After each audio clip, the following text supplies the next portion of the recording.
lovely day!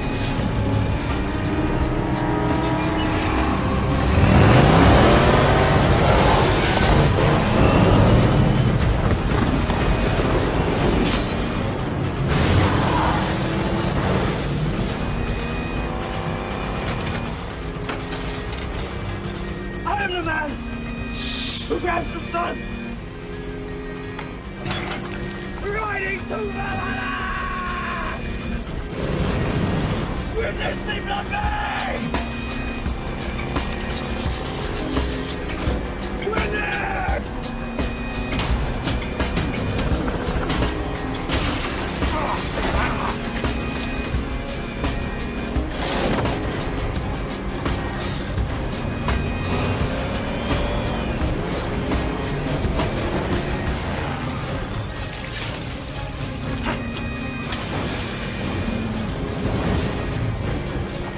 I live, I die, I live again!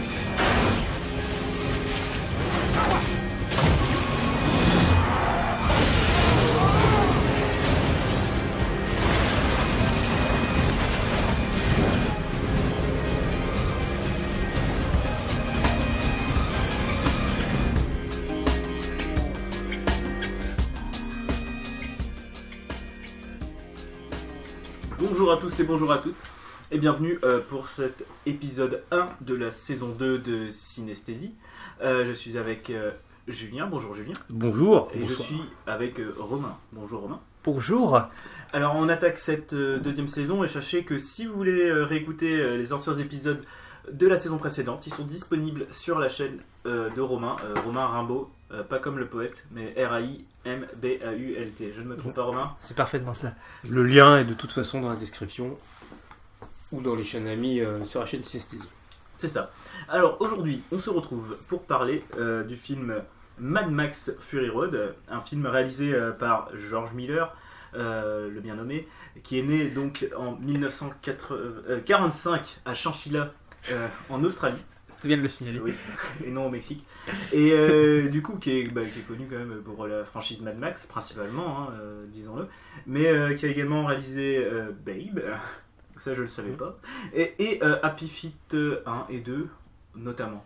Après, est-ce que j'oublie des choses notables? Et d'un film pas très connu qui s'appelle Lorenzo, mais qui est un peu inconnu. Et que je n'ai pas vu d'ailleurs, mais parce qu'il paraît que c'est très très bien, mais que c'est très très triste et assez dur.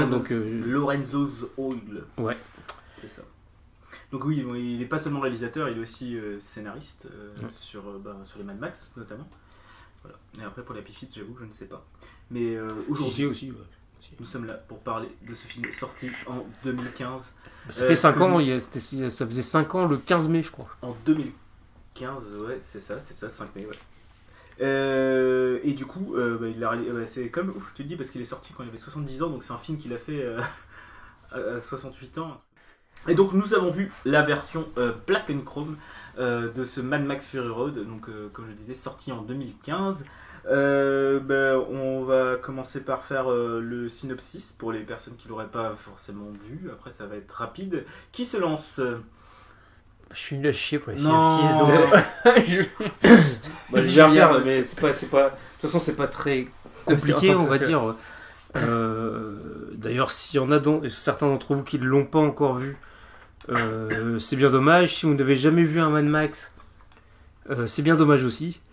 En fait, ça se passe dans un monde où la Terre est complètement ravagée. C'est une espèce de désert géant, d'outback généralisé, où l'eau et l'essence sont devenues les denrées les plus recherchées, et où rouillent des gangs de motards, de mecs dans des camions et voitures rafistolés, équipés d'armes, et ce genre de trucs. Donc c'est un monde vraiment post-apocalyptique, punk, et que vous connaissez sans doute par d'autres biais, parce que ça a inspiré Akira, Ken le Survivant, plein de trucs comme ça. Voilà, donc Mad Max c'est ça, et là le postulat de ce film là, c'est qu'on retrouve encore une fois Max, cette fois-ci incarné par Tom Hardy, dans une galère comme d'habitude. Il se fait attraper par un gang, un gang de malfrats du désert, Et il va se retrouver,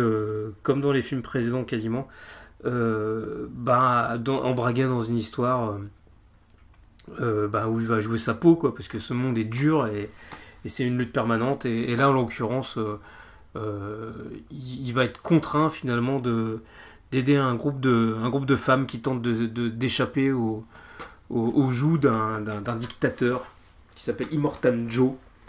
Et voilà, en gros, le pitch c'est plus ou moins ça. Je sais pas si t'as un truc à rajouter là-dessus. Moi non, Romain. Non, mais c'est une grosse course-poursuite de 2 heures, fondamentalement, si on avait vraiment résumé très simplement les choses. C'est du road movie, Ouais, c'est ça, le un road road movie. warrior. Hein. Oui, c'est donc, vrai. donc on est sur du road movie où il n'y a pas de route. Oui. Puisque ça se passe principalement dans le désert. Et fondamentalement, il n'y a pas de décor à part le désert. C'est C'est une ça. sorte de page blanche sur laquelle on fait ce qu'on veut, après on se fait plaisir. Exactement. Petit point rapide sur le casting. Donc, comme on a dit, Tom Hardy, Charlize Theron, donc Ouais. c'est les 2 principaux acteurs qu'on verra le plus souvent à l'écran. Ouais. Nicolas Hoult, Nicolas le- Hoult, ouais, le qui est- troisième acteur. Hugh Keys Byrne qui joue Immortan Joe. Ouais, et alors il me semble que lui, il faudrait vérifier, mais alors, je vais en parler maintenant parce que ça c'est marrant, mais il me semble que lui, il joue dans Happy Feet aussi. Il fait la voix d'un. Alors comment il s'appelle ce personnage dans Happy Feet? C'est une espèce de pingouin prophète. Alors, je sais plus si c'est dans le 1 ou le 2, celui qui se coince le truc de canette autour du cou là. Et il a la même tête. Et je crois, c'est pas le même? Non. Bon, en tout cas, il a le. Bah, je me semblait. Mais. Je le dis quand même maintenant, c'est marrant parce que ces 2 personnages se ressemblent en fait. Physiquement, pour le coup. Donc un casting principalement britannique et pour un film qui est même s'il est australien, on reste dans le et ça semble important parce que c'est pas un film américain. Ah, si, c'est produit par la Warner. C'est Warner Bros. Ouais, mais bon. C'est 100% américain, c'est full gros studio. Casting 100% britannique avec un réalisateur australien et des acteurs australiens Ouais, mais la thune vient africains tout de Hollywood. et de Miller lui-même, hein, qui est Un producteur. peu, mais c'est quand même un gros. C'est quand même la Warner. De toute façon, il aurait pas pu le faire, je pense, sans. Là, il a un Sans soutien derrière l'apport, américain, évidemment, mais c'est vrai que. Mais artistiquement, enfin. Oui, l'artistique- là-dessus, Bah, oui. D'un point de vue artistique, t'as oui, on peut le dire. Enfin, que ce soit toutes les équipes, t'as l'impression que c'est que. Enfin, quand on regardait Oui. le making of, tous les mecs ils ont des gros accents anglais. Hein, c'est pas. Moi, je pense que ça compte. Je pense que Ah, mais ça dit joue quelque un peu. chose Mais c'est difficile de dire que c'est un film australien parce que les fonds, encore une fois, là, c'est une grosse production hollywoodienne, quoi. C'est un blockbuster, hein, Voilà. pas de Max Fury Road. Mais après, c'est vrai, comme tu le dis, ça reste un film qui, artistiquement, est quand même. Moi, je le trouve pas si américain que ça sur plein de points, en fait. Pour moi, je le trouve plus Qui anglais. fait et partie australien. du mystère. Oui, c'est ça. Et Cinéma. alors, pour clôturer le casting, vous le comprendrez si vous avez vu le film et vous le comprendrez en le voyant. Je voulais faire un gros bisou à tous les cascadeurs et cascadeuses qui ont participé parce qu'on va pas faire la liste de tous, mais en tout cas, C'est un film de cascadeur. c'est un film de cascadeurs aussi parce que bon, vous le comprendrez plus tard. On va commencer par, on va continuer avec les impressions. Alors, sur quand même un petit point qu'il faut noter, on a vu quand même la version particulière, on a vu Ah, la oui. version Black and Chrome quand même. Ouais. Donc, c'est-à-dire qu'on avait déjà vu en fait la version normale, entre guillemets, je veux dire tout cinéma. Enfin, je dis normale parce qu'en fait, il y a aussi la version 3D, il y a tout ça aussi qui joue. Mais là, on a profité pour revoir la version Black and Chrome que vous n'aviez Ben non. Moi, vous j'avais n'avez pas vu tous les deux, voilà. Moi non plus. Ouais. Ah, toi non plus. Mais non, Ouais. c'est parce que en fait, cette version-là, elle est sortie donc il y a En 2010.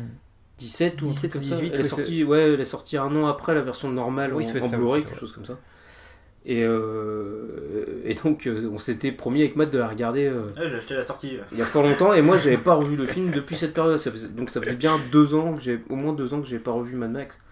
Ah, moi, j'ai revu depuis. Et ouais, tu vois, moi, j'ai même pas revu. Après, moi, je l'ai vu 3 fois. Ce que je vous dis, c'est un des rares films que j'ai vu 3 fois au cinéma. C'est pareil aussi. Donc, une fois en 3D en VF et 2 fois en VO. Et dans des salles différentes d'ailleurs, je sais plus, mais c'était à Brest. J'ai vu une au studio, je crois qu'il passe au studio dans une salle, on va dire, modeste. Et à réessai, quoi. Enfin, Et ouais, c'est ça, mais de bonne qualité, mais modeste. Et donc une fois en VF dans une salle assez cool, c'était au Liberté, je pense. Et j'ai dû le voir en VO Celtic aussi, dans une salle un peu plus grande aussi, avec un assez grand écran. Et du son différent, donc à chaque fois avec des installations sonores différentes et tout. Et je l'ai revu après, bien sûr. Je me souviens que j'ai acheté le Blu-ray quand j'étais au Canada. Puisqu'il s'est trouvé que ça sort forcément au moins 4 mois facile avant l'Europe. Et il s'est trouvé que j'étais au Canada au moment où le Blu-ray sortait, donc j'ai acheté le Blu-ray directement au Canada. Et donc j'ai pu le regarder encore au moins 2 fois, je pense. Ouais, tout ça, genre 3 mois après sa sortie cinéma. Ouais.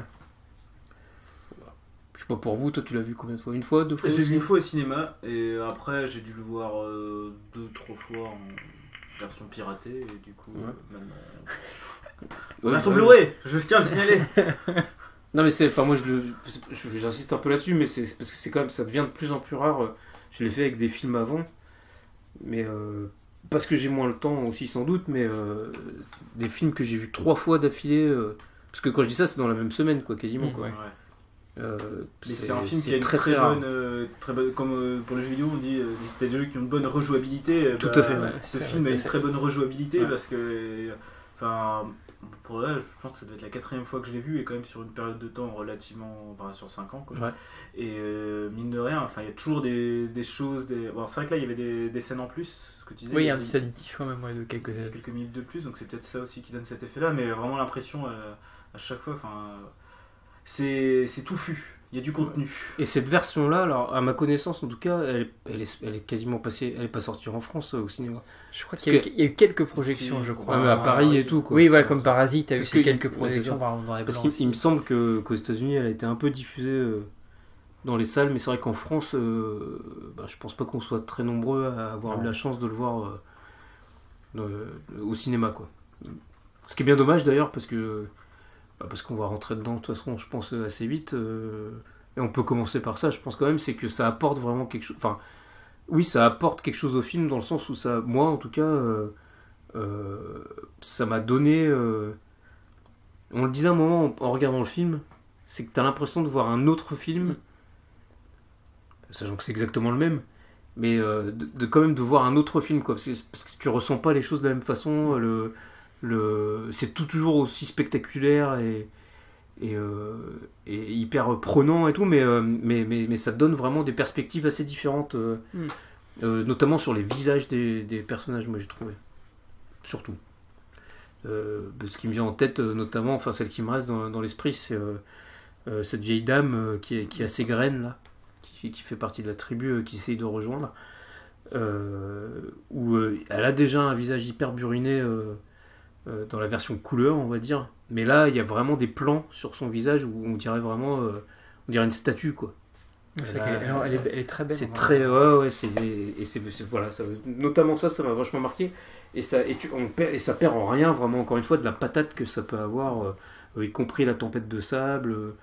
En fait, pour tout vous dire, de le voir comme ça, en noir et blanc, ça m'a donné envie de le revoir en couleur. Et assez rapidement, pour pouvoir vraiment. Que je comprenne vraiment ce qui se passe dans mon esprit pour que je le ressente d'une manière différente, en fait. Parce que c'est pas la première fois qu'on expérience ce genre de truc. On parlait de The Mist il y a pas très longtemps. Ouais. Alors peut-être qu'il y a eu une mode à cause de ce film-là aussi. Comme Enfin, The Parasite, Mist j'ai c'était pensé. avant, mais il y a eu Parasite, et il y a eu aussi. Logan. Moi j'ai eu Logan qui était en noir et blanc, que j'ai vu en noir et blanc aussi. Et bon, Logan c'est un bon film, hein, mais ça a pas le même impact. C'est très intéressant de le voir en noir et blanc, mais je pense que c'est plus un hommage au western d'époque. Tandis que là, et il le dit Miller de toute façon lui-même déjà, c'est que lui il aurait aimé qu'il soit diffusé en noir et blanc au cinéma. Sachant que c'est pas une 3D native, hein. C'est pas une 3D, C'est pas du noir noir et et blanc blanc natif, natif, pardon, ouais. Bah, comme tu as la parole, tu peux nous faire ton petit. Je pense que les gens ont compris de toute façon tour de table. mes impressions. J'ai fait mes impressions là, on va dire. Ah ouais. Attention, Bah ça, ouais. oui, c'est vrai que c'était présent. C'est que cette version noir et blanc, si vous avez aimé le film, elle est indispensable à regarder quoi. C'est une autre lecture de ce que vous avez déjà vu. Et alors je sais pas si vous l'avez jamais vu. Est-ce que je vous conseillerais de commencer par la version noir et blanc? J'en sais rien. C'est pas. Peu importe. Je pense que peu importe. Je pense que peu importe. C'est encore une fois, c'est juste que le ressenti. Miller encore, il fait partie de ces gens comme les Wachowski, comme plein d'autres, comme Scorsese, où vraiment le récit passe vraiment par l'image.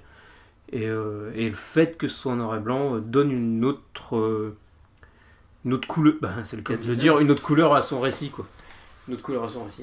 Un film de Villeneuve en noir et blanc, mais ça se trouve, ça se trouve, Blade Runner 2049 en noir et blanc, c'est génial.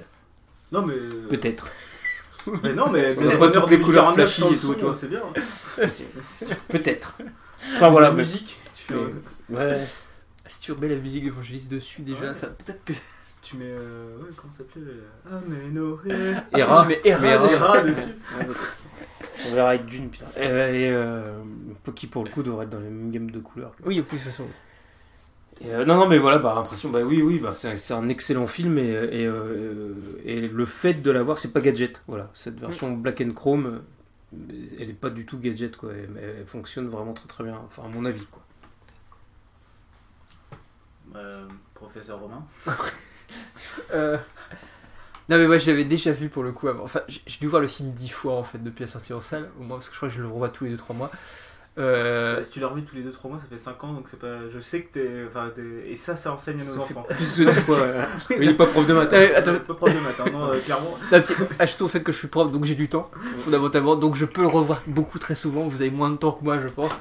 Donc... Discute. Mais vraiment, ce truc-là, pourquoi les deux sont complémentaires, c'est-à-dire qu'on n'a pas une mieux que l'autre en fait. Je trouve que ça vaut le coup de voir les deux en fait. Parce que je pense c'est ce que dit Miller au début en fait, qu'on a regardé un petit peu la petite interview, la petite présentation qu'il fait au tout début.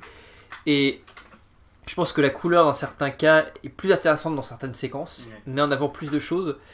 Moi par exemple, tu parlais de la tempête de sable, moi je trouve que par exemple en couleur, la tempête de sable a plus de profondeur, plus de relief. Mais quand tu la vois en noir et blanc, ça amène d'autres éléments, d'autres émotions, d'autres éléments, on va dire, purement, tactiles. Il y a des choses au niveau de texture qui sont très très différentes. Comme tu disais, par exemple, avec la peau de la vieille dame, avec les rides qui sont creusés, qui font presque expressionnisme allemand. Tu as des moments d'expressionnisme allemand quasiment. D'autant plus parce que c'est quasiment muet aussi. Donc moi j'adore les deux versions. De toute façon, pour revenir à les impressions générales, pour moi c'est un chef-d'œuvre absolu. Enfin, pour moi il n'y a rien à dire. Ça c'est peut-être un des plus grands films de ces 10 ou 20 dernières années même, sur plein de points. C'est beau, c'est profond, ça raconte tout par l'image comme tu le disais aussi. C'est-à-dire que ça me fait penser très souvent, je le compare souvent à un film qui s'appelle Le Territoire des loups de Joe Carnahan. Pour moi c'est aussi un vrai film qui a compris qu'on passe tout par les images. Sauf que Carnahan, parfois, dans Le Territoire des loups, il surligne un petit peu avec le discours quand même. Il explique un petit peu ce qu'il fait avec les personnages qui parlent. Là, il explique jamais, en fait. Quand il a besoin de dire quelque chose, juste avec l'image, il le fait et les personnages vont pas parler derrière. Toutes les questions sur la manière dont le décor est structuré, les personnages vont interagir à l'intérieur, tout ça, c'est signifiant, en fait. C'est pas juste là, faut se dire que tous les trucs, parce que quand je vois des gens qui disent que le scénario, encore une fois, on parlait tout à l'heure un petit peu, est hyper simple, etc., oui, la trame globale, l'enjeu global peut paraître très simple, mais après la manière dont il est agencé, la manière dont les personnages interagissent, dans le décor, etc., tout ça a du sens en fait, fondamentalement, et un sens que plein de gens en fait oublient parce qu'ils font pas forcément attention à cette image-là. Ils ont tellement l'habitude qu'on leur surligne tout qu'ils font plus attention à l'image. C'est quand on en parlait tout à l'heure, je vais garder pour maintenant, c'est que je peux comprendre pourquoi peut-être certaines personnes ont l'impression qu'il y a de la vacuité dans le scénario, c'est parce qu'ils sont habitués à ce qu'on leur raconte tout. Ouais, c'est ça, oui. En fait. Et à tel point que, y compris dans des films d'action, surtout dans des films d'action à la Fast and Furious ou je sais pas quoi, où les mecs rajoutent de l'histoire et des dialogues et des machins pour faire semblant de donner du contenu, alors qu'il n'y en a pas du tout. Ouais. Alors que c'est le vide total, quoi. Et alors que Miller fait le travail inverse, c'est-à-dire qu'il essaie d'en dire le moins possible pour que justement t'en comprennes le plus possible et que t'en déduises le plus possible en regardant. Donc ce qui m'étonne pas, c'est un peu, mais c'est ça. Ouais, mais les gens sont plus habitués à ça, tu vois. Donc effectivement, quand tu dis que t'as des jeunes, tu vois, des gamins qui disent ouais mais le scénario il est tout naze. Alors il faudra leur demander avec quoi ils comparent ça, tu vois. Oui, c'est ça aussi, évidemment. Oui. Quel scénario tu compares. Mais les gens ont dit la même chose de Avatar. Oui, mais c'est exactement pareil, ouais, ça. Alors que bon, enfin voilà. Sauf que, non mais ce qui est intéressant, c'est intéressant parce que ça reste quand même des films qui, malgré le fait finalement qu'ils sont, moi je trouve parfois un petit peu anachroniques, enfin je veux dire par rapport au temps, ils font bizarre à l'intérieur des temps même, plein de choses, hein. Je trouve que le côté effets spéciaux pratiques, l'idée de faire le moins de numérique possible, cette figuration des monstres aussi, parce qu'il y a le côté les corps difformes, la laideur, etc., qui est mise en avant, qu'on voit plus vraiment, ou alors quand c'est laid au cinéma, On avait peut-être un petit peu parlé avec Joker aussi. C'est jamais vraiment laid, c'est toujours un peu lisse quand même, c'est du lait un peu beau. Là, c'est du lait vraiment laid. C'est les bubons, les tumeurs, etc. Ça dégueule de partout, c'est un peu crade. Mais c'est ça qu'il faut, on n'a plus l'habitude de genre ça. Donc c'est pour ça que c'est un film assez anachronique, mais en même temps, curieusement et paradoxalement, c'est un film qui avait un vrai gros succès, en fait, bizarrement. Mais enfin, bizarrement, c'est très bien que ça ait un gros succès, mais ça a extrêmement bien marché et je trouve ça finalement assez. Ça laisse un côté un peu optimiste aussi. Comme le film est très optimiste, en fait, dans une certaine mesure, la fin du film est plutôt optimiste. Même si ça reste un épiphénomène. Hein, oui. Parce que déjà, on n'a pas vu, je pense, de film de ce style-là, de ce calibre-là, depuis. Non, bien sûr. Et que ouais, c'est pour ça que c'est un ovni. Mais t'as raison. Et c'est pour ça qu'il sera encore une fois un peu intemporel. Mais comme il était déjà, à mon avis, Mad Max 2. Oui, voilà. C'est vrai qu'on parle très souvent de Mad Max 2 quand on parle de Mad Max, en fait, avant, même si le premier est très très bien. Ouais. Parce qu'il est à la fois contre-courant et en même temps en plein dans son époque aussi. Mais c'est d'une telle maestria que ça aurait été tellement triste que ce truc-là se plante, tu vois ce que je veux dire ? Bah oui. Ouais. Pourtant, il y a eu des trucs, enfin, c'est pas forcément comparable, mais je pense à John Carter from Mars, par exemple. À des trucs comme ça qui sont des blockbusters intéressants, qui sont où tu sentais qu'il y avait du... Alors, attention, on parle pas du même niveau c'est un très bon film, de réalisation artistique, si tu veux, mais qui sont... Et pourtant, qui a fait un flop de ouf. Oui, ouais. Alors que pourtant, il cochait plus de cases, a priori, pour être un succès que Mad Max. Auprès du public de l'époque, ouais, bien sûr. Donc vas-y, oui, je suis pris. Vas-y, c'est très bien. Ça va. Ah oui, vas-y, je t'en prie. Ah bah ouais. Moi j'ai ressenti en fait pour la 4e fois la même chose que j'ai ressenti la première fois que j'ai été le voir au cinéma. La première fois que j'étais le voir au cinéma, je suis resté scotché dans mon siège du début à la fin et ça marche toujours aussi bien. Enfin, moi je trouve que c'est une alchimie qui est juste presque parfaite quoi, en termes de rythme, de musique et le montage est assez ouf. On disait juste avant que la monteuse, elle avait, enfin ça je pense que son travail est quand même à signaler parce qu'elle avait 470 heures de rush à regarder, à dépioter, mais enfin c'est assez ouf de faire un montage aussi. Enfin, je sais pas, ça fonctionne trop bien, c'est trop parfait. Et alors le noir et blanc, il apporte vraiment un truc comme tu disais, ouais, c'est pas gadget, ça apporte il y a des petits moments où ça le détemporalise, je sais pas comment dire. T'as raison, il y a un côté peut-être un peu par moment un peu film noir ou je sais pas, enfin en tout cas dans le grain de l'image, il y a un truc qui est vraiment très chouette et qui apporte quelque chose. Et quand ils sont en couleur ou en noir et blanc, c'est déjà, enfin en couleur il était déjà magnifique en fait. Enfin il y a des plans où c'est des tableaux quoi, et là c'est vrai que le noir et blanc ça marche vraiment bien sur certains plans, et comme tu disais, je pense que les deux se complètent en fait, et que sur certains plans ça va être mieux en noir et blanc et moins bien en couleur, etc. Et pareil, c'est qu'il y a des moments justement où je trouvais que le noir et blanc il changeait un peu il avait une teinte un peu mauve. Mais il y a le truc avec la nuit américaine notamment qui est dans le film de base, c'est Nuit américaine quand ils sont la scène avec l'arbre là, qui est magnifique avec l'arbre mort. Et en effet tu as le change quand ils passent à la nuit aussi, où ça fait quelque chose aussi en noir et blanc de particulier. Il y a un truc vraiment particulier, mais bon après c'est pas non plus choquant. Mais c'est vrai, c'est vraiment un film qui en fait tu retiens ton souffle du début à la fin, et les personnages il y a relativement peu de dialogue au final. Mais avec aussi peu de dialogue, ils arrivent à créer une intimité, enfin un lien entre toi et les personnages qui est extrêmement fort quoi. Enfin tu disais que tu avais plusieurs moments où tu avais oui j'ai pleuré comme d'habitude.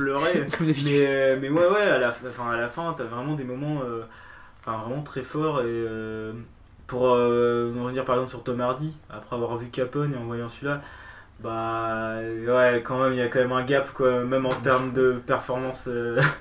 Dans Capone il se débrouille bien, mais il est pas dirigé pareil quoi. On va pas reparler de Capone, mais il est plus en retenue que dans Capone, il est mieux plus en retenue, je trouve. En tout cas il est très bon. Mais oui, il est très bon. Charlize Theron est excellente aussi. Et ouais, non, c'est un. Et il y a aussi ce côté hyper cartoon un peu dans. Ah, à fond. Ouais. C'est Bip Bip et le coyote, quoi. Bien sûr. C'est complètement ça. Il s'en prend plein la gueule tout le temps. Et c'est une surenchère. En fait, t'en prends plein la gueule toi aussi. Et c'est trop bien. Enfin, y a pas, moi, j'ai pas d'équivalent là comme ça de film où t'en prends autant. Et ben, Ça s'arrête vaguement à un moment pour mieux repartir, quoi. Mais c'est Happy assez Feet est un dingue. peu comme ça. Hein. Je vais Mais passer quand même. en parce dehors que- de films enfin un film vraiment là, Là, hors de Miller, ouais, c'est c'est assez dur à rare. trouver. Là, un film où, enfin, à chaque fois, ça s'enchaîne et les idées sont toujours, enfin, tu fais, waouh, mais c'est trop cool et tout. Il a des idées, enfin, entre les mecs là qui sont sur les pics, qui se balancent, enfin, il y a toujours des nouvelles trucs, les designs des véhicules, les décors, tout est trop, enfin, voilà, Mais t'as raison, quand tu parlais de cartoon, je rebondis là-dessus parce que alors c'est moi qui présume, hein, mais je pense qu'il aime beaucoup les cartoons et sûrement, enfin, vu son âge en plus, tu vois, c'est un mec qui a dû grandir avec Hanna-Barbera aussi, enfin ce genre de truc. Et c'est pas pour rien, à mon avis, qu'il a fait de l'animation, tu vois, pour avoir la liberté que peuvent avoir les mecs qui font du dessin animé. Ouais. Et puisque j'avais lu, je le disais, que Mad Max a à un moment été imaginé ou en CGI à la Happy Feet, voire même en motion capture, comme ce qu'a pu faire Zemeckis avec Beowulf et tout. Mais ça pourrait être bien, hein. Et t'as raison, ça se ressent dans le cinéma. Donc il y a ce truc enfantin, en fait, si tu veux. C'est pour ça que je faisais un lien aussi. Rien avec que ce Happy plan Feet, où ouais. il est avec la balancelle qui remonte en Mais bien hauteur sûr. et que dans le fond tout explose et que Oui, lui c'est t'as ça. l'impression qu'il comprend pas trop ce qui se passe. Oui, parce que t'as toujours des petites touches d'humour aussi oui. qui sont juste ce qu'il faut, tu vois, et qui sont encore une fois juste pour humaniser en fait ces personnages qui sont dans une galère de ouf. Et c'est toujours juste bien, et il fait plein de trucs un peu rassurants aussi. Ça, c'est pour revenir sur le côté film doudou, enfin film doudou entre guillemets, le film avec lequel t'es bien, avec lequel t'es à l'aise en fait. C'est qu'en plus Miller il le fait assez souvent, je pense, pas de se citer lui-même, mais de lier ses univers entre guillemets, ou de se répondre, si tu veux. Il y a des trucs, alors peut-être que je vais dire une bêtise, je me souviens plus trop, mais je sais plus si c'est dans Mad Max 3 ou Mad Max 2, où Max à un moment, je sais plus dans une ville ou je sais pas quoi, on l'oblige à sortir ses flingues et tout, et il en sort de partout en fait. Il a des guns tu sais, cachés partout, enfin il a un couteau dans son...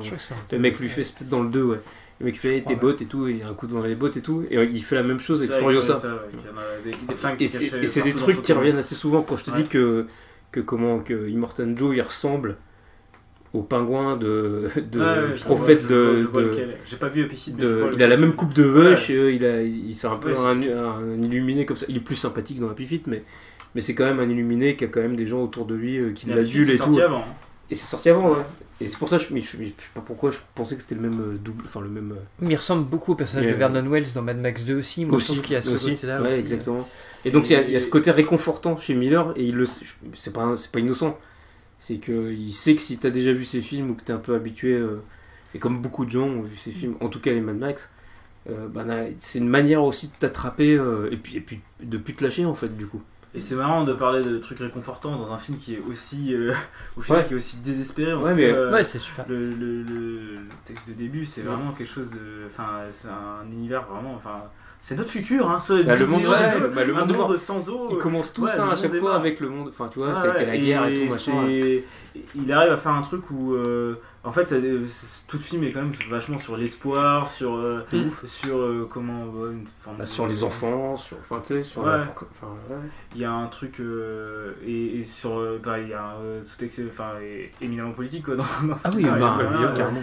Et ouais, moi c'est ce que j'aime beaucoup aussi dans ce film là, c'est que c'est amené hyper finement au final, enfin tu le sens, oui, mais c'est, et tout ce jeu aussi sur la folie et sur ce qui est intéressant, où mais qui est fou, voilà, on ne sait plus. Ouais, c'est ça. Et voilà, ouais, non, ça c'était pour dire ça fait aussi partie des choses qui sont très plaisantes dans le film, et cette atmosphère, voilà.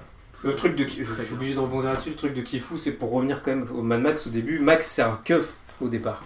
Enfin, dans le premier c'est quand même un flic.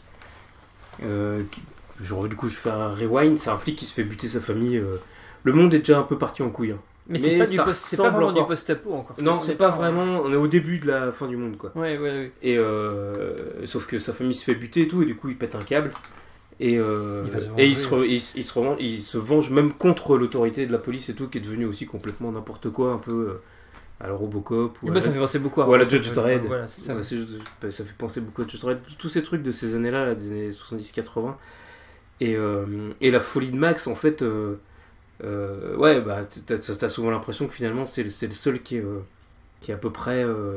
Alors là, il y a Furiosa qui arrive en même temps, mais qui est finalement un peu lucide sur comment fonctionne ce monde-là. Et qui sait, parce qu'il est jamais en panique, le mec. Ouais, Il lui arrive des trucs de ouf. Parce qu'il a abandonné tout espoir. Ouais, c'est ça. Parce qu'il sait comment ça marche. Elle espère à mort, elle croit encore. Et bon, Mais spoiler alerte, à un moment ça s'inverse, quoi. Mais il devient l'espoir quand elle en a plus, elle. Quand elle en a plus, voilà, parce que. Ouais, non, il y a vraiment un truc sur la perte, sur le. Ouais. Moi, puis il y a une manière de super bien de gérer ce que Hitchcock a pu. Enfin, je crois que c'est Hitchcock, mais je crois que c'est Truffaut quand même pareil, c'est la dilution de la fonction sujet, c'est-à-dire de ne pas avoir qu'un seul personnage principal, mais de diluer le protagoniste dans les deux. C'est-à-dire qu'il y a pas mal de gens qui avaient critiqué à l'époque en disant que Max il était finalement assujetti au personnage de Furiosa. Non, je trouve que les deux, en fait, c'est les deux facettes d'un même personnage, d'un même protagoniste. En fait, fondamentalement, les deux l'un ne fonctionne pas sans l'autre, en fait. Ils s'entraident continuellement. Ça va même plus loin que ça, c'est-à-dire que Max, de toute façon, et dans ce film-là, c'est prouvé, c'est pas le personnage c'est pas le film s'appelle Mad Max, mais en vrai, bien sûr. Max, c'est pas le. Bien sûr. En tout cas, pas dans celui-là, c'est pas le héros du film, entre guillemets. Mais il n'y a pas vraiment de C'est, héros. Il n'y a pas vraiment, en fait. Il y a pas. Si y en a un, c'est plutôt Furiosa, mais. Et là, enfin, Ouais, alors là. Là, je trouve qu'elle fonctionne pas sans lui, en fait. Enfin, autant, c'est Et inversement. Oui, bien et sûr. inversement d'ailleurs. Ouais. Mais. Parce qu'il y a au fil du film, t'as quand même à chaque fois t'as des moments. C'est un peu le passenger quand même, lui. Où Il est lui, là. il se fait Il sauver, disparaît, oui, c'est où vrai. elle le sauve. Enfin, ils sont tous perpétuellement en train de. Mais en effet, à la fin, il disparaît comme le cowboy solitaire. Dans les autres, il est plus, notamment dans le 2, où Oui, il est plus présent, bien comme. Le 1 est vraiment clairement un revenge movie, le 2 où on est plus dans le héros, entre guillemets, comme dans lequel on peut entendre. Là, il est plus, comme je dis, un passenger ou un espèce d'ange gardien qui arrive comme ça, tu sais pas trop pourquoi. Et qui... Dans ce cas, oui, ange gardien. Parce que c'est un peu par hasard qui se retrouve là et qui se retrouve à les aider, en fait. Et qui disparaît à la fin, comme si finalement. Exactement. Et on en revient toujours au même truc dont on parle souvent. Même si je l'ai toujours pas lu, mais que je désespère pas de le faire, on revient à Joseph Campbell et au héros aux 1000 visages. Et ça le fait d'autant plus là.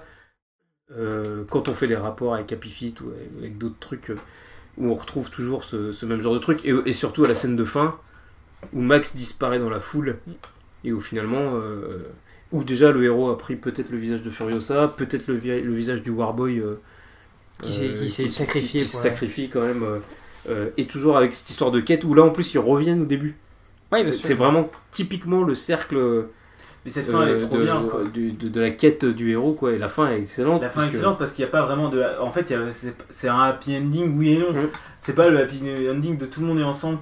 Max il reste tout seul, quoi. Il repart. Qu'est-ce qu'il va faire, on sait parce pas. Que lui, et puis en fait, c'est ok, ils ont vaincu un truc. Mais bon, c'est pas pour ça que l'avenir s'annonce radieux. Ils sont au milieu du désert, ils sont des milliers, il n'y a pas de la place pour tout le monde. Côté Gandalf, tu vois. Et quand on disait que tout n'est pas dit dans ce film, il y a des trucs de ouf, enfin genre vraiment des trucs de ouf, genre ils ont pas de flotte et ils mangent jamais. Et tu dis, ils mangent un insecte de temps en temps, mais c'est hyper suggéré et tout. Tu demandes tout le film, tu te dis mais comment ils font, quoi. Et c'est trop bien parce que c'est pas, et il laisse la place à ton imagination et à toi aussi de te faire de faire ton truc, de te faire tes personnages et c'est comme c'est aussi pour ça que par exemple quand tu lis un livre, c'est souvent plus chouette de lire un livre que de voir le film du livre, parce que tu t'es fait dans ton imaginaire une représentation du personnage et de sa vie, etc. Et là il y a un peu de ça, il y a un peu de ça te laisse la place aussi, ça laisse la place au spectateur.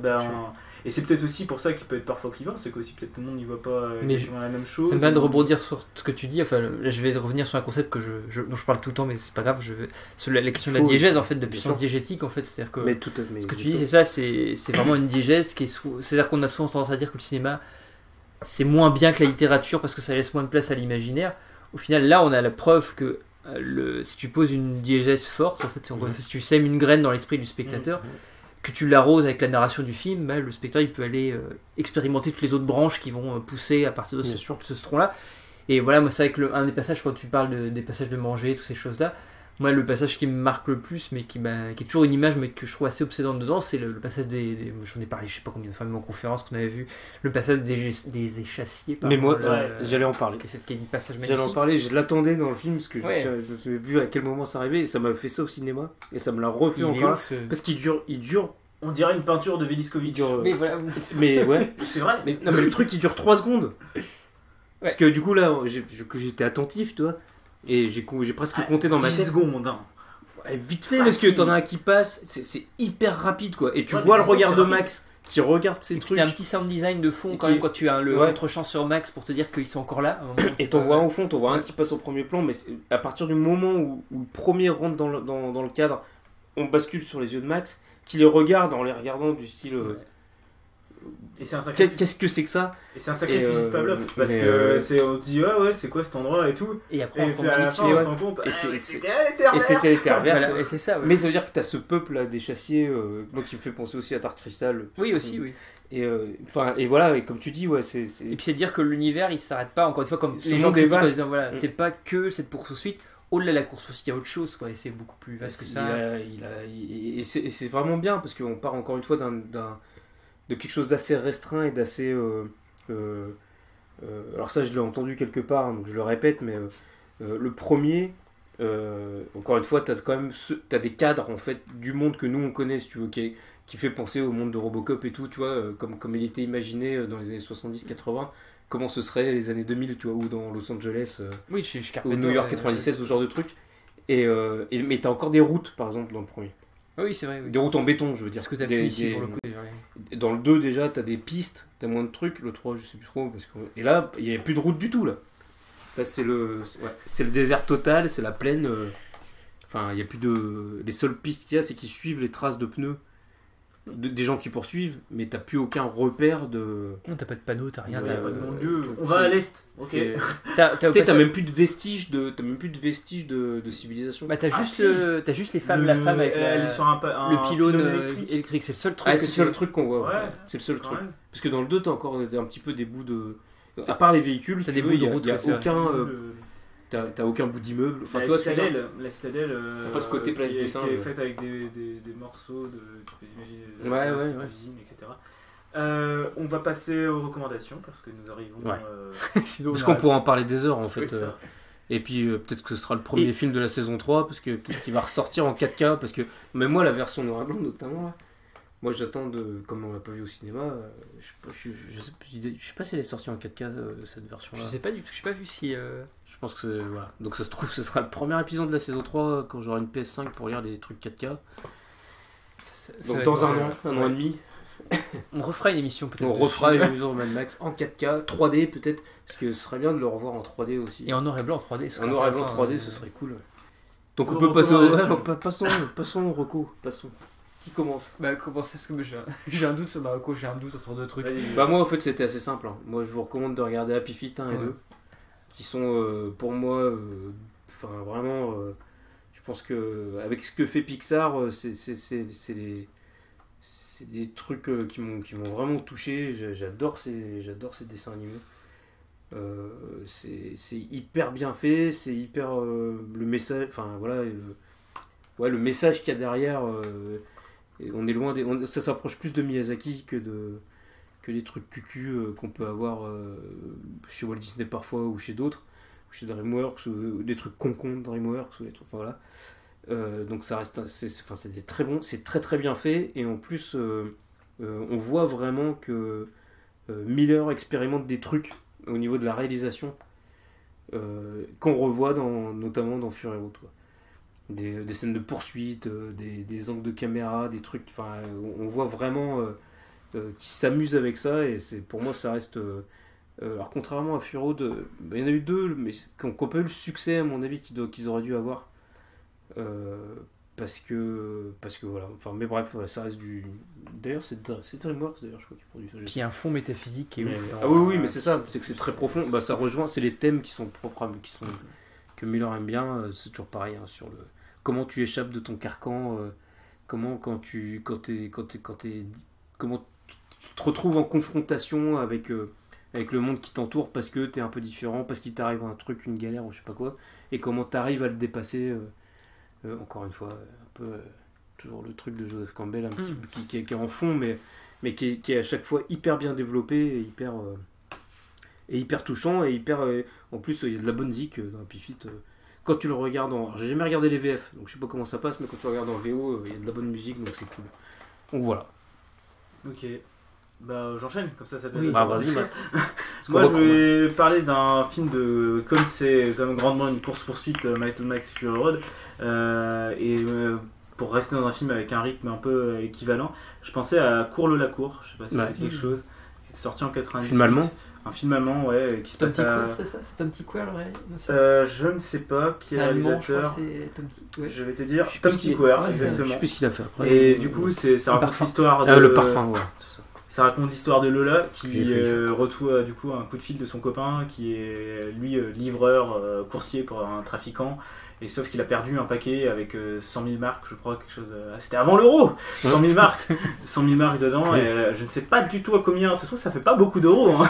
Je crois que le marque Peut-être le film est nul. Hein. Le marque est assez fort, je crois. Ouais. À l'époque, ça faisait vachement bien. Ouais, on va dire. Son copain qui est un acteur cool d'ailleurs, je sais plus comment il s'appelle. Et du coup, elle a 20 minutes en fait pour retrouver 100 000 euros. Et c'est un film avec de la grosse techno. Et elle passe son temps à courir dans Berlin avec de la grosse techno. Et, il dure 1h10 ou un truc comme ça. Ouais, 1h20, c'est très court. Mais ça vaut vraiment le coup. C'était bien, ouais. C'était vachement bien. Voilà, Cours-le-la-Cour. Et le parfum, alors c'est lui qui a fait le parfum. C'est lui qui a fait le parfum, ouais. Que j'ai failli faire pour les trucs serial killer de synesthésie, de confinesthésie. Qui est très bien, ouais. Qui est un très bon film pour le coup, puisqu'il a pas fait grand chose d'autre, je crois, à part ces trucs-là. Mais ouais, Cours-le-la-Cour, c'était cool. Cette espèce de Crank. Je sais pas, Crank était pas sorti encore. Ouais.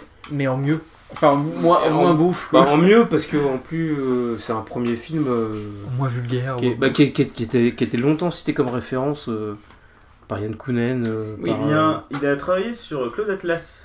Ah il y a la réalisation avec les sœurs Wachowski. Voilà. Oui, c'est vrai. Voilà, il n'y a pas de secret. Il n'y a pas de secret. Romain. Bon, bah, je vais aller sur la reco qui était un peu évidente, et puis en même temps, c'est un peu d'actualité quand même, parce que c'est sorti avant-hier.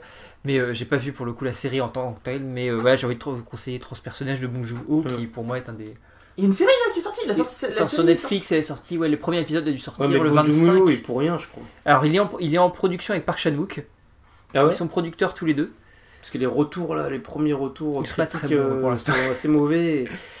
C'est pour ça que je conseille plutôt. Parce qu'il a les droits, donc c'est lui qui produit. Oui, bah, je pense, mais je crois pas qu'il ait grand chose et puis à faire avec. Park Chan-wook aussi avait les droits parce qu'il a produit déjà le film Bong Joon-ho à l'origine. Parce que le film est très très bien. Voilà, c'est pour ça que je vais plutôt conseiller le film avant de t'essayer, parce que je vais pas juger la série, je l'ai pas encore vu. Mais en tant que film post-apo avec tout un fond quand même d'une des classes qui je trouve un petit peu présente en filigrane quand même dans une certaine mesure dans Mad Max, même si elle est pas dite de manière claire en fait, elle est plus subtilement posée d'ailleurs que dans Transpersonnage, mais elle y est, voilà. Mais de manière encore une fois pas surlignée, c'est-à-dire que le souci de la différence entre ce personnage, on va dire, c'est pas un souci, mais c'est que pour le coup il est beaucoup plus explicite en termes de discours parce que c'est une BD française, je pense. Parce que c'est français aussi, oui, certainement à l'origine. C'est un peu mais le film est génial, enfin moi c'est un film que j'aime énormément. Il y a tout en fait, il y a tout ce qu'on retrouve dans Mad Max, aussi le côté extrêmement noir, mais avec un certain optimisme aussi quand même, parce que le plan final pour moi reste quand même très optimisme. Celui encore une fois de passer aux générations futures et que les générations futures sont peut-être une sorte d'espoir final, mais en même temps avec une grande noirceur et puis une sorte de maestriga dans la mise en scène qui est ouf. Moi je pense à la séquence de baston avec le tunnel, avec les mecs à la hache, la séquence de baston à la hache, elle est quand même absolument dingue. Et donc ouais, le film est merveilleux, tout est bien dedans, et en termes de mise en scène c'est fou. Et pareil, il y a cette idée aussi de jouer sur comme s'il y a le désert dans Mad Max, de jouer sur un décor unique et d'essayer de constamment le réinventer. Il y a la même chose aussi dans d'autres personnages où c'est ce train-là, ce truc-là, mais on va le réinventer à chaque fois qu'on avance dans les wagons. Comme dans Mad Max, chaque course-poursuite pourrait se ressembler, mais elle se ressemble jamais parce que tout est transformé continuellement, tout est modifié, les actions changent, le mouvement dans le champ change, donc fatalement c'est plus la même chose. Donc ce Transpersonnage c'est juste dingue, faut voir ce film-là, c'est extraordinaire aussi.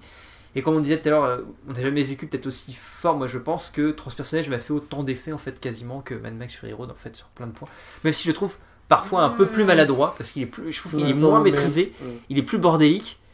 Mais je l'aime parce qu'il est bordélique. En fait, je trouve qu'il a vachement d'âme et de cœur. Et Je l'ai vu que 2 fois, fois. transpersonnage. Du coup, je l'ai pas revu depuis très longtemps. Mais... Mais il y a un aspect peut-être un peu plus fantastique, Oui. qui est moins présent dans. Alors c'est vrai qu'il y a. C'est peut-être ça qui me fait préférer. Mais bon, ça c'est le coup perso quoi. C'est vrai qu'il y a un côté moins. Oui, il y a un côté plus fantastique évidemment. Mais... Même si c'est de la science-fiction, Mad Max c'est vraiment c'est ancré dans. C'est réaliste quoi. C'est-à-dire c'est. Il y a pas mal de choses absurdes dans Transpersonnage. En fait, si tu y réfléchis d'un point de vue rationnel, tu te dis bon, c'est absurde, comment ils se nourrissent, comment. Mais la situation consentie d'acrédité qui est très forte, je pense, un peu trop par rapport à d'autres. Mais moi, elle fait accepter énormément de choses dans le film et je trouve que le film est absolument génial. Moi, je rapproche plus Mad Max de The Host et de Parasite que de. Si je dois le comparer à des films de Bong Joon-ho. Je pense que Parasite aussi, ouais. Mais pour l'aspect. Parce que, comme tu disais tout à l'heure, Mad Max. Enfin, celui-là, en tout cas, le Fury Road, il a marché aussi à l'époque et tout, mais parce qu'il a dépassé aussi les clivages, on va dire. Genre auteur quoi. Ce que tous les films n'arrivent pas à faire, tu vois. Et je pense pas que le transpersonnage ait réussi par exemple ça, tu vois. Bah moi je trouve qu'il là, je parle d'un point de vue critique et tout. Ah oui, d'un point de vue critique, oui. Grand public, enfin grand public quoi. Ah bah il a pas forcément. Que Mad Max, c'est quand même. Je pense que c'est un peu fédérateur compliqué de trouver des critiques négatives. Oui. Je pense qu'il a eu 3T sur Télérama, tu vois, enfin ce genre de truc, j'en sais rien, faut aller vérifier. Non mais je trouve que je me trompe. Il est moins fédérateur, mais, Transpersonnage est plus. Mais ça reste un excellent. Alors que Parasite, pour le coup, en effet, il a ce succès. Ouais. Et c'est pas inintéressant c'est là où c'est Parasite avec la question de noir et blanc et couleur. Moi, je pense que c'est pas anodin aussi ce côté-là. C'est là où aussi. le parallèle est plutôt cool, je trouve. Et puis The Mist, au passage de Darabont aussi, moi je trouve qu'il est aussi très proche sur pas mal de points. Bah, mais là, on reste dans l'underground pour moi. Ah oui. Mais bien, les amis. Et bah écoute, un dernier mot. Bah c'était bien, moi ça m'a fait du bien de revoir Mad Max, je suis bien content. Et puis qu'on soit tous les trois, parce qu'en fait on va le dire quand même, là on enregistre tous les trois dans la même pièce, on a regardé le film ensemble, parce que la dernière fois Capone on était un peu fatigués, puis on savait pas trop quoi dire, je pense. On était un peu bloqué. Donc on l'a enregistré à distance parce que c'était plus facile niveau planning, mais donc là en fait on est vraiment dans le vrai premier épisode de la saison 2 de Synesthésie. Dans le concept, ça c'était cool aussi quoi. Et commencer par Mad Max, on repart comme en 46. Au top quoi. Ben voilà, c'était Synesthésie saison 2 épisode 1, Mad Max Fury Road Black and Chrome. C'était un plaisir de vous retrouver. Et de même. À bientôt. À bientôt. Bah, salut, à la prochaine. À la prochaine.